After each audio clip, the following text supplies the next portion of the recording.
Capítulo 5 de Números, estamos ahí.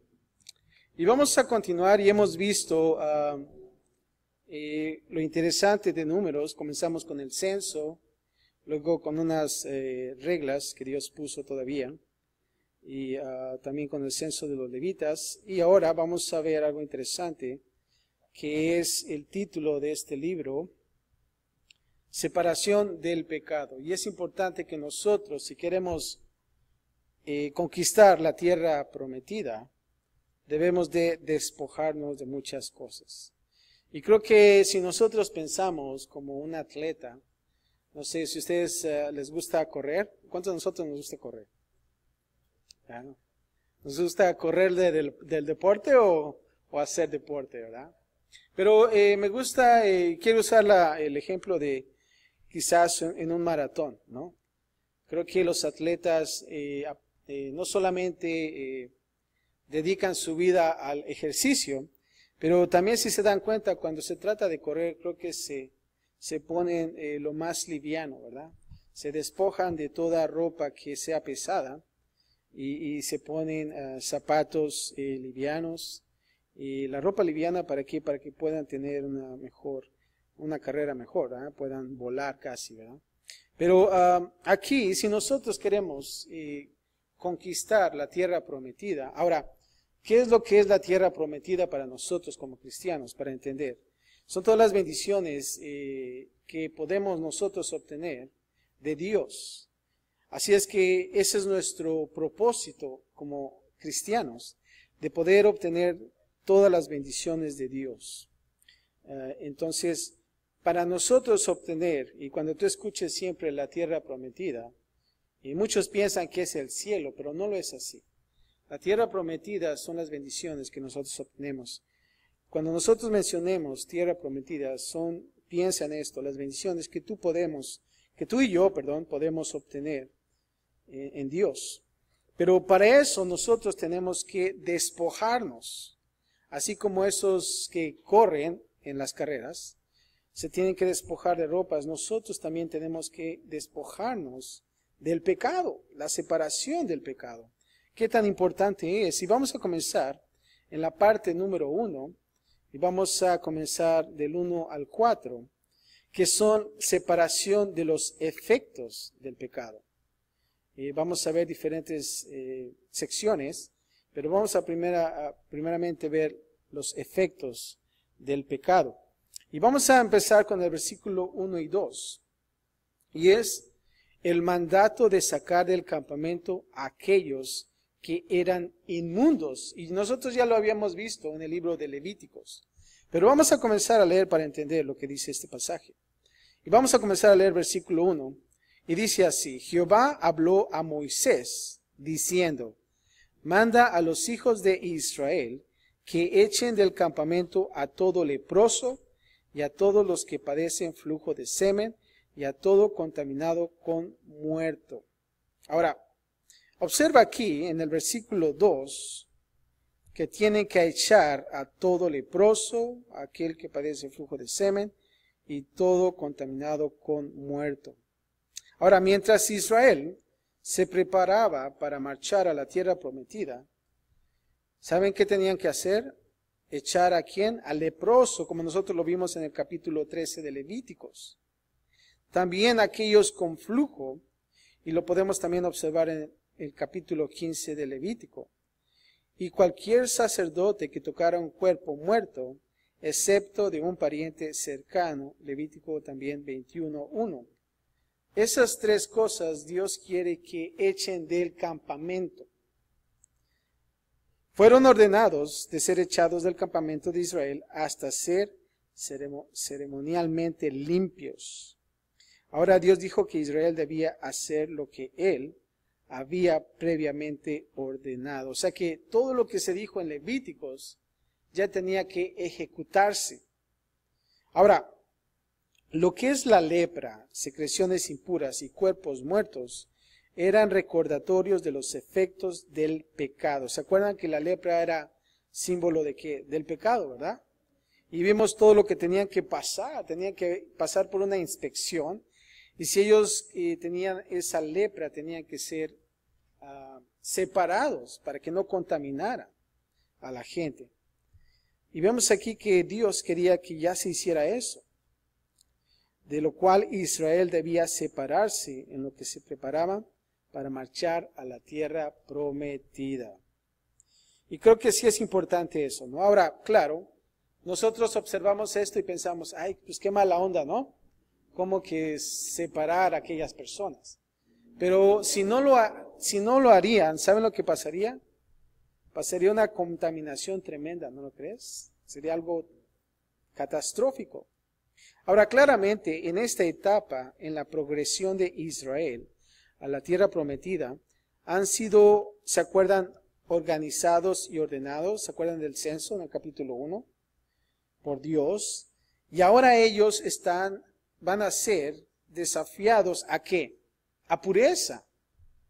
A pureza. Dios está buscando hacer a Israel gente de la tierra prometida. Y eso significa personas purificadas.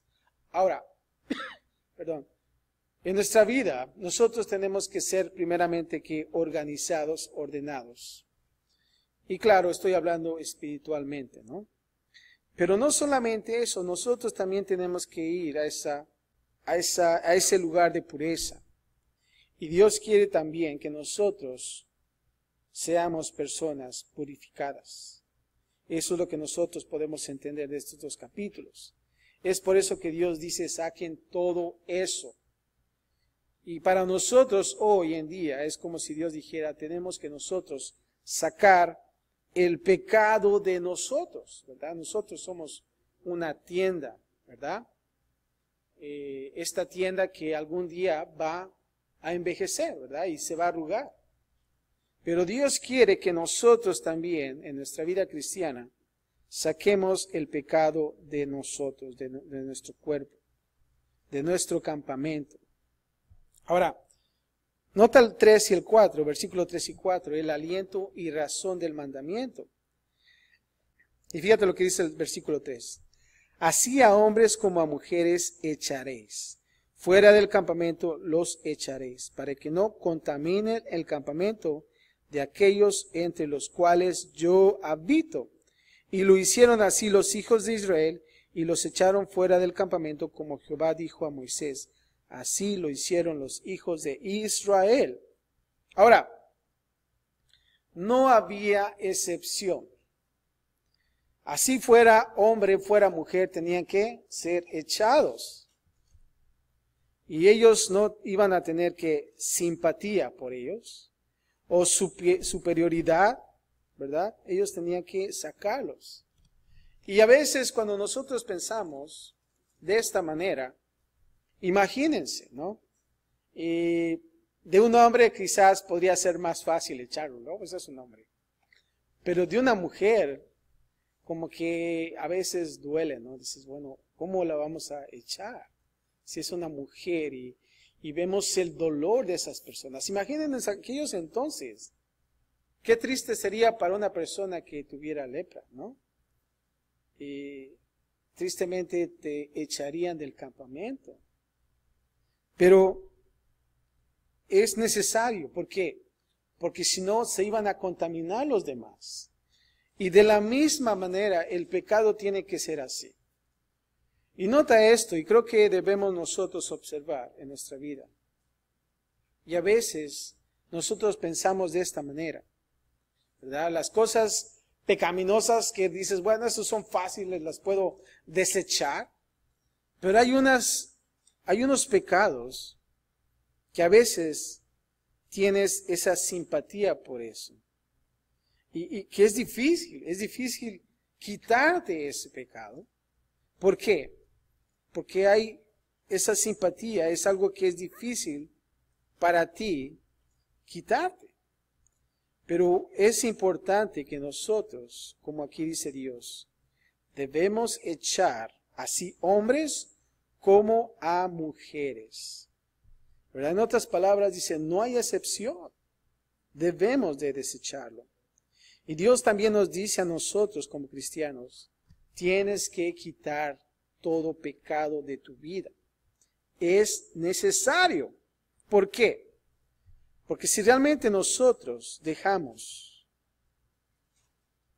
ese pecado en nosotros, entonces nuestra vida se va a contaminar más.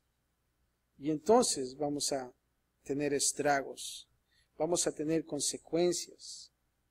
Fíjate cuando dice, de aquellos entre los cuales dice, yo habito. Y esta es la mayor razón para esta separación mandatoria. Y es porque Dios vive en el campamento de Israel. La pregunta es, ¿Dios vive en ti? ¿Verdad? Cuando nosotros aceptamos a Cristo Jesús y dice, ya no vivo yo más, Cristo vive en mí. Ahora, pongámonos a pensar, si realmente Dios vive en nosotros como si fuéramos nosotros un campamento, entonces el pecado no puede habitar ahí. Dice que Dios es luz, y si realmente donde hay luz no puede haber ¿qué? Obscuridad, ¿verdad? Entonces nosotros debemos de desechar el pecado. El pecado y sus efectos deben ser separados. Escucha esto, solo en Jesús nuestra naturaleza pecaminosa puede ser crucificada. Y estamos hablando, como dice en la Biblia, del hombre viejo, ¿verdad? Y dice, y la naturaleza de Jesús, que es ahora el nuevo hombre, ser concedida a nosotros como nuevas criaturas. Dios no puede morar con el viejo hombre, pero puede con el nuevo hombre. Así es que debemos nosotros meditar sobre esto. Si realmente Jesús vive en nosotros, debemos nosotros entonces desechar todo pecado. No podemos ser una persona de la tierra prometida si los estragos del pecado son abiertamente evidentes en nuestra vida. Las personas de la tierra prometida no son perfectamente impecables, pero ellos no están abiertamente caminando en la naturaleza pecaminosa. ¿Y qué queremos decir con esto? Bueno, nosotros, aún así, y cuando nosotros desechamos todo pecado, no somos perfectos, ¿verdad? Pero no tenemos y no estamos practicando el pecado. Fallamos, pero estamos con Dios. Un Dios que es lleno de gracia y nos perdona. Pero lo que Dios dice a nosotros debemos de sacar todo pecado que hay en nosotros. Y es bien importante. Ahora, la parte número 2 del 5 al 10, vamos a ver la separación del daño que nuestro pecado hace. Primeramente, Dios nos está advirtiendo, debemos de quitar todo pecado que hay en nosotros. ¿Verdad? Y también nos da un aliento de eso. Pero ahora vamos a ver en esta sección separación del daño que nuestro pecado hace. Y vamos a ver del versículo 5 al 7 el mandato de hacer restitución. Y fíjate lo que dice, vamos a leer, dice versículo 5. Además habló Jehová a Moisés diciendo, di a los hijos de Israel, el hombre o la mujer que cometiere alguno de todos los pecados con que los hombres prevarican contra Jehová o delinquen, prevaricar es pecar, ¿eh? Dice versículo 7, aquella persona, dice, confesará que el pecado que cometió y compensará enteramente el daño y añadirá sobre ello la quinta parte y lo dará a aquel contra quien pecó. Ahora, estamos viendo aquí lo que se llama restitución. Observa el versículo 7 que dice compensará enteramente el daño a aquel quien peque, ¿verdad? Ahora fíjate, dice que se ordena ahora la restitución. Y esto es obviamente un caso de pecar en contra de otra persona. Es como si, por ejemplo, no sé, si tú le robaras a alguien, un ejemplo. quizás por ejemplo en el Levítico 5:14 o 6:7, o retener de Dios lo que le pertenece a Él. Esos son unos ejemplos. Y se dice que tú tenías que pagar una deuda, ¿verdad? La restitución previamente mandada ahora debe ser hecha compensando aquello que fue tomado o retenido y añadiendo una penalización del 20%. O sea que si tú te robabas $100, si tú le robabas $100 a una persona, ¿cuánto tenías que pagarle a esa persona? Si es el 20%, tenías que pagarle ¿qué? Ajá. Tenías que pagarle el 20%. Ajá. So, estamos hablando que serían 20. Y ahora, como dice aquí, no quiero confundir, que dice, fíjate que dice, añadirá sobre ello la quinta parte. Sería, el 20% serían 20, ¿no? De 100, ¿no? $20 más. Y claro, bueno, no quiero pensar, no hice la cuenta, pero tenías que pagar una penalización, ¿verdad? Sería como si fueran unos intereses, pero en este caso era porque tú le habías robado a la persona, ¿verdad? Cualquier pecado que tú hayas cometido, tú tenías que pagar una penalización del 20%. Y tú le echas ahí las cuentas en casa, ¿verdad?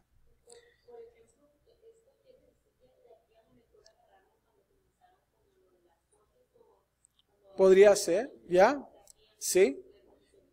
Cuando yo leí esto, sí me vino a la mente eso, son penalties y creo que de ahí agarraron todas las multas y todo lo que se hace en una corte, ¿verdad? Y que cuando vemos esto, observamos, es algo bien similar. Entonces podemos deducir que todo lo sacaron de aquí. Pero vemos aquí que se tenía que restituir, por eso se le llama una restitución. Tú tenías que dar un pago por el daño. Y vemos esa sección, pero ahora vamos a ver cómo hacer restitución a los muertos. Versículo 8, fíjate lo que dice aquí. Y si aquel hombre no tuviere pariente al cual sea resarcido el daño, se dará indemnización del agravio a Jehová, entregándola al sacerdote, además del carnero de las expiaciones con el cual hará expiación por él. O sea que si no había un pariente sobreviviente para hacer la restitución, entonces el pago de la restitución debe ir al Señor. El pago de la restitución era tan importante, si no es que más importante, para el culpable que lo pagaba, como para la víctima que lo recibía. O sea que si no había nadie quien pagarle, pues tenía que ir ¿a qué? Al sacerdote, ¿verdad? Pero se tenía que pagar ese daño. Ahora, después de la restitución, ahora vamos a ver el derecho de cada israelita de participar de las ofrendas que trajo. Y vamos a leer versículos 9 y 10. Y dice así: toda ofrenda de todas las cosas santas que los hijos de Israel presentaren al sacerdote, suya será. Y lo santificado de cualquiera, una vez más, y lo santificado de cualquiera será suyo. Asimismo, lo que cualquiera diere al sacerdote, suyo será. Ahora, versículo 9, ¿qué entendemos aquí? Bueno, aquí observamos que ciertas ofrendas, como la ofrenda de paz que encontramos en Levítico 3, tenían la intención de tener una porción de la ofrenda, como si fuera un pedazo de carne, de vuelta para que ellos y sus familias pudieran tener una comida de compañerismo con el Señor. O sea que esa comida ese pedazo de carne se les tenía que regresar. Y así ellos poder comer también y tener compañerismo con el Señor. Y todo esto lo hemos visto en el libro de Levíticos. No queremos hacer tanto detalle porque ya lo habíamos visto.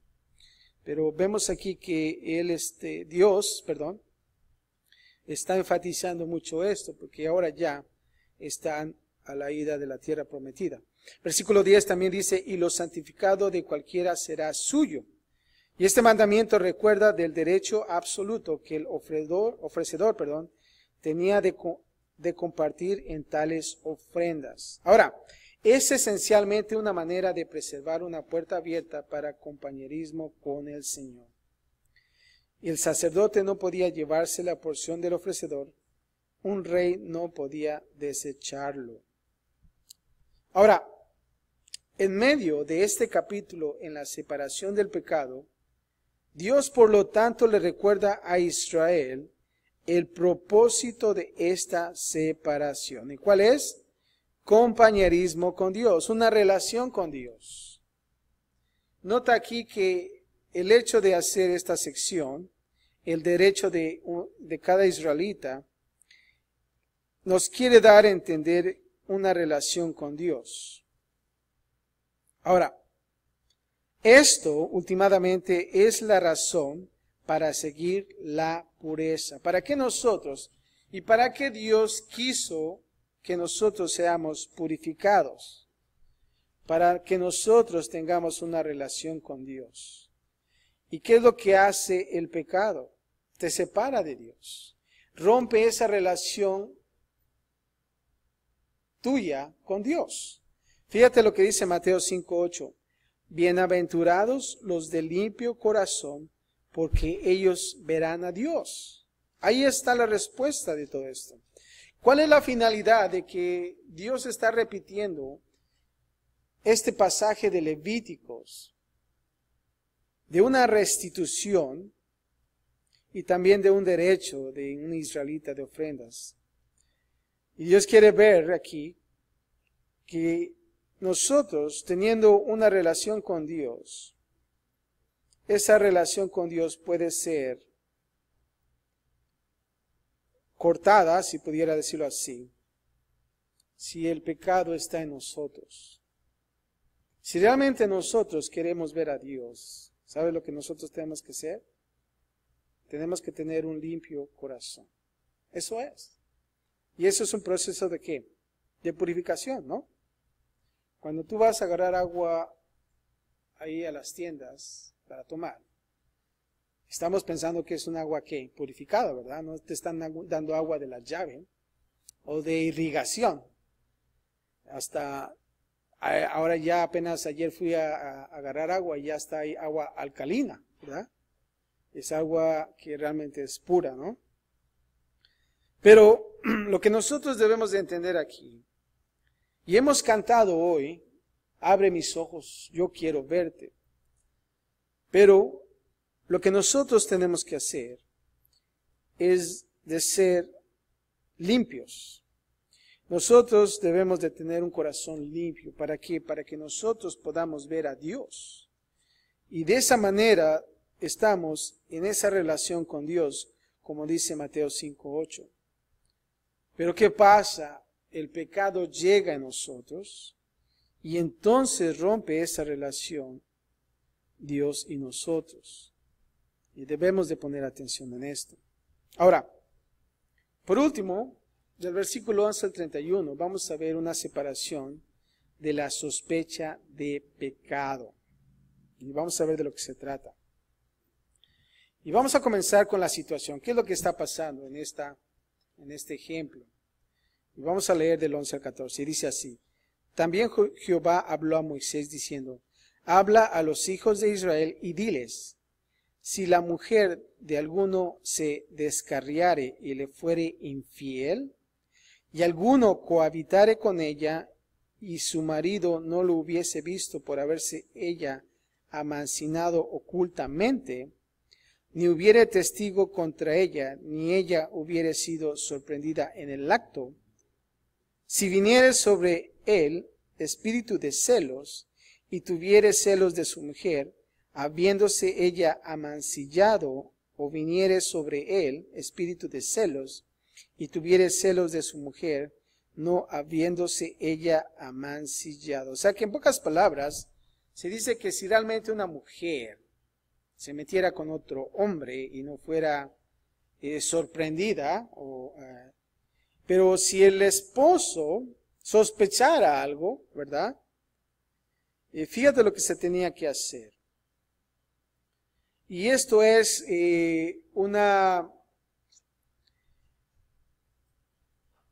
matrimonio, ¿verdad? Y vemos aquí los celos, acerca de los celos de un hombre. Y este pasaje es único y trata con el problema de celos en un matrimonio. Obviamente los celos sin fundamentos han estropeado muchos matrimonios. Y los celos justificados han forzado atención a confrontar el pecado de adulterio, ¿verdad? Y en este pasaje Dios le da a Israel una manera de tratar con eso. Imagínense, no está a la moda esto realmente ya es desde los tiempos antiguos.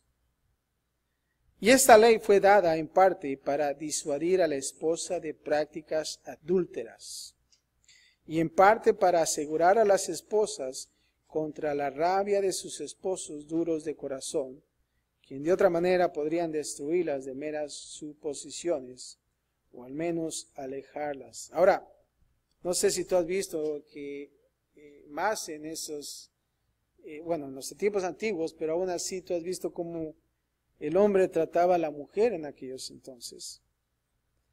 Y Dios puso esto para que se pudiera lidiar con todos esos celos y también con mujeres que podrían estar adulterando.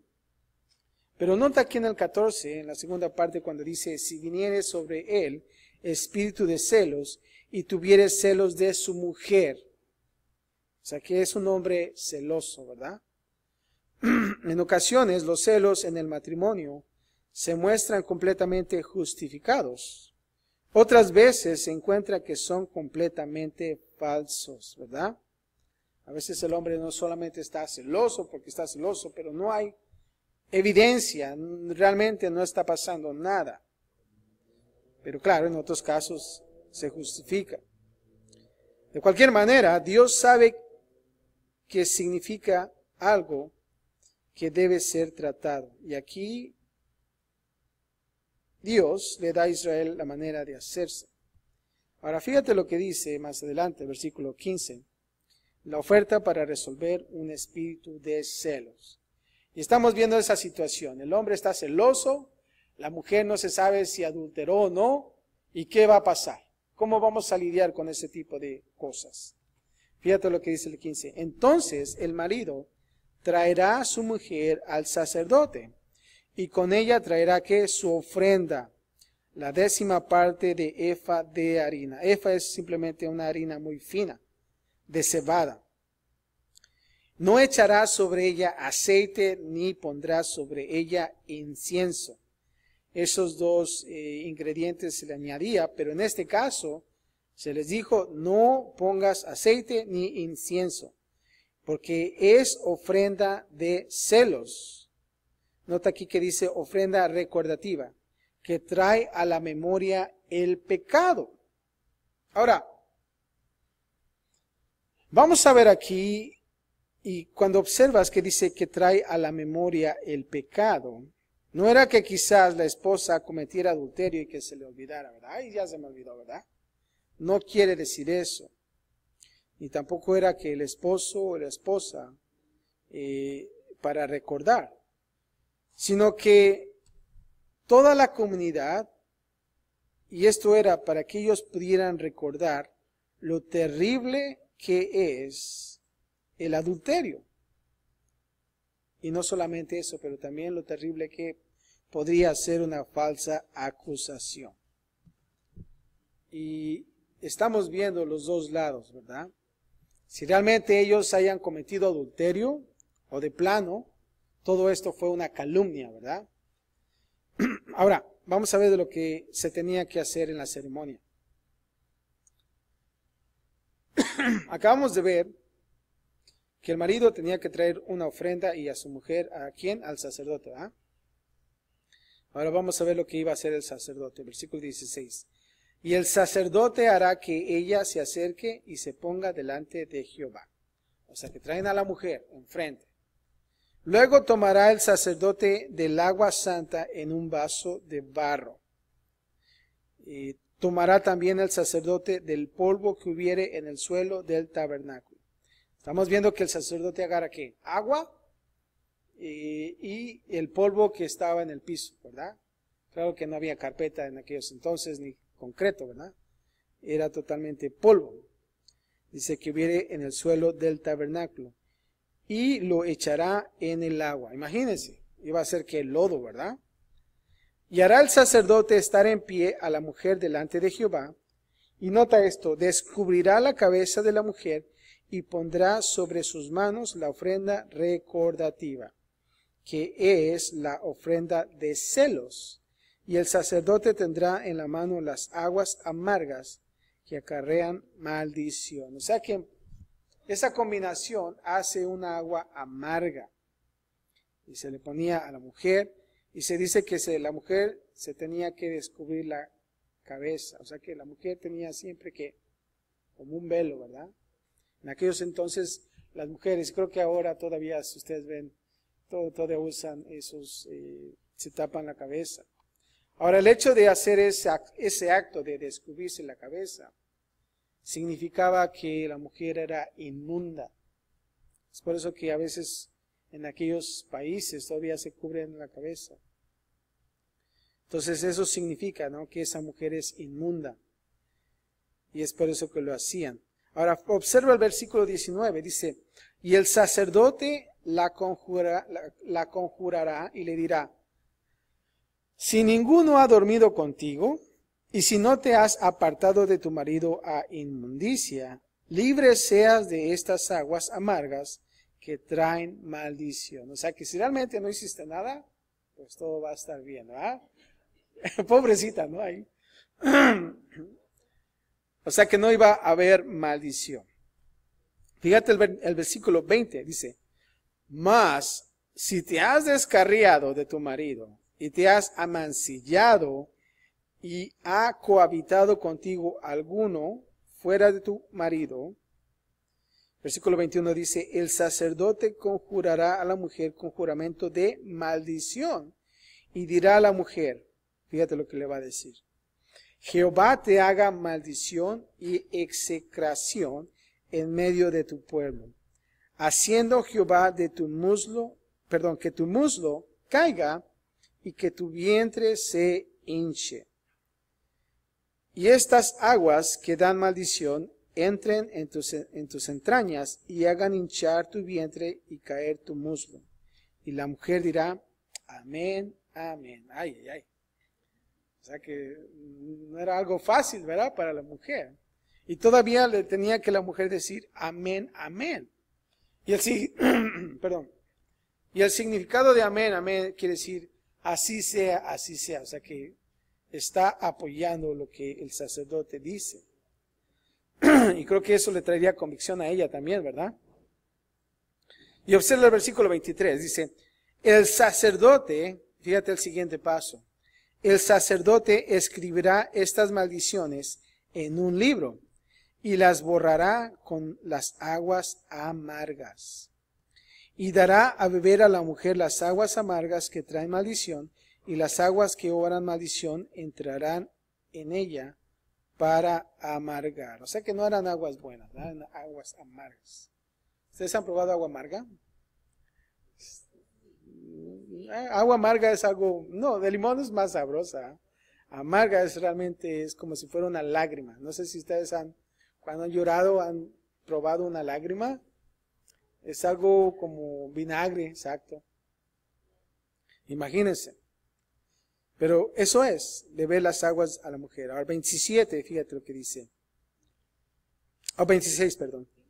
25, sí. 25. Después el sacerdote tomará de la mano de la mujer la ofrenda de los celos. ¿Se acuerdan que se la había puesto en sus manos? Y luego dice, y la mecerá delante de Jehová y la ofrecerá delante del altar.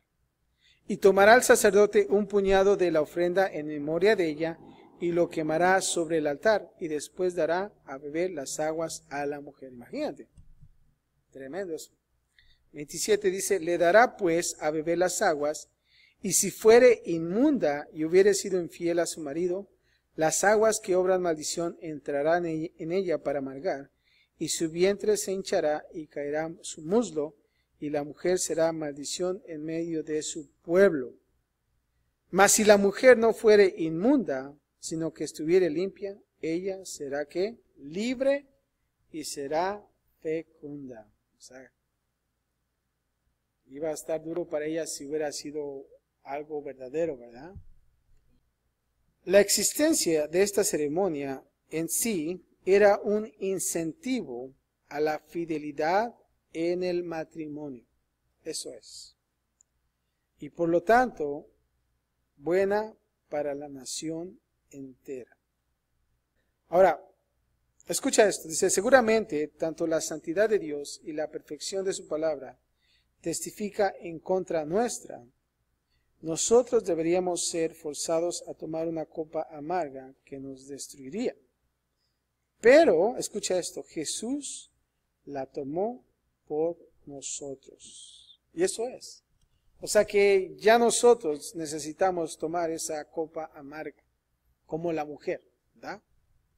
Ya no más, ya no hay más ritos de eso, o sea, ya no se tiene que seguir esto, ¿verdad? O sea, es por eso que todo eso se quedó atrás, ya no más. ¿Saben por qué? Porque Jesús tomó todo eso por nosotros, como el vinagre. Cuando Jesús tenía sed en la cruz, ¿qué le dieron? Vinagre. Nota eso, lo hermoso que es. Porque Jesús lo tomó por nosotros. Nosotros ya no necesitamos pasar sobre ese rito. ¿Entiendes? La mujer ya no tiene que pasar por ese proceso, sino que ya Jesús hizo todo por nosotros.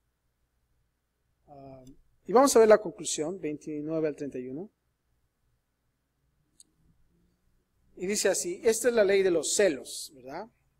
Cuando la mujer cometiere infidelidad contra su marido y se amancillare, o del marido sobre el cual pasare espíritu de celos y tuviere celos de su mujer, la presentará entonces delante de Jehová y el sacerdote ejecutará en ella toda esta ley. El hombre será libre de iniquidad y la mujer llevará su pecado. Ahora, esta era una ceremonia que pretendía resolver cosas. Ya sea que el esposo estaba bien o mal en sus celos, y esta era la manera de Dios de cómo hacerlo. Ahora, los últimos dos asuntos, estamos hablando de pureza, y eso era en relación a lo que es restitución, y resolver los celos. Tratan de hacer a Israel pura. Y eso es lo que nosotros tenemos que hacer. En sí, y una vez más, el enfoque es en el pecado. Sea el hombre, sea la mujer, nosotros debemos de desechar todo pecado. Padre, gracias te damos, Señor, por este capítulo, Señor, y vemos